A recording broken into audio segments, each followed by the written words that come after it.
కూడా ఇంట్లో చిన్న గ్లాస్ తో లేదా స్పూన్ తో చేసి భగవంతుడి పాదాలు కడగచ్చు. తర్వాత ఏం చేశారు, ఒక కర్చీఫ్ తీసుకున్నాడు, చూసారా, కర్చీఫ్ తో పాదాలు ఆయన ఆ పాద సేవ చేశారు. ఆ తర్వాత భగవంతుడికి పూలు సమర్పించారు. ఆ తర్వాత భగవంతునికి చామరేశారు. ఇలా ప్రతిరోజు ఇస్కాన్ హరే కృష్ణ గుడిలో ఉదయం జరుగుతుంది. ఈ రోజు రేపు కూడా ఈ గ్రామ సభ భక్తులందరికీ, గ్రామ ప్రజలందరికీ తెల్లారుజామున 4 గంటలకు గుడి బయట ఇదే హారతి మళ్ళా జరుగుతుంది.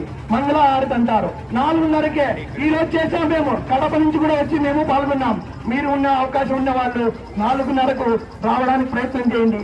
ఎన్నో జన్మల తర్వాత ఇటువంటి అవకాశం దొరుకుతుంది. ఎన్నో జన్మల పుణ్య ఫలం. భగవంతుడు చెప్తాడు, నలుగురు నా దగ్గరికి వస్తారు. ఎవరంటే తెలుసా, కష్టాల్లో ఉన్నవారు, డబ్బు కావాల్సిన వారు, భగవంతుని గురించి తెలుసుకోవాల్సిన వారు, భగవంతుని తెలుసుకునేవారు. ఈ 4 ఎవరు వస్తారు తెలుసా, సుకృతి, పుణ్యం చేసుకునేవారు.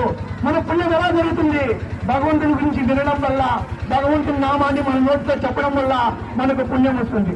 అటువంటి పుణ్యం కలిగిన వారే నా దగ్గరికి వస్తారు. లేకపోతే పుణ్యం లేని వారు డబ్బు కోసం తాగుడుకో, జూదానికో, లేకుంటే దొంగతనానికో ఇటానికి వెళ్తారు. కానీ ఒక్క భగవంతుని కృప కలిగి భగవంతుని నామం విన్నవారు తాగుడు గాని, జూదం గాని, పరస్త్రీ గాని, పరపురుష సంబంధం గాని చాలా ప్రమాదకరం. అది నరకానికి దారితీస్తుందని చెప్పి అక్కడికి వెళ్ళరు.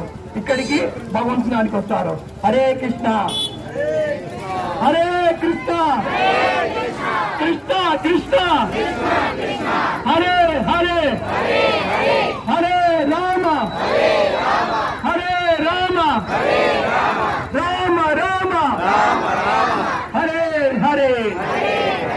జయ శ్రీల ప్రభుపాదికి, జయ నగర సంకీర్తనకి. వాళ్ళందరికీ రామాయణం కొన్ని భగవంతు దగ్గర పెట్టిస్తారు.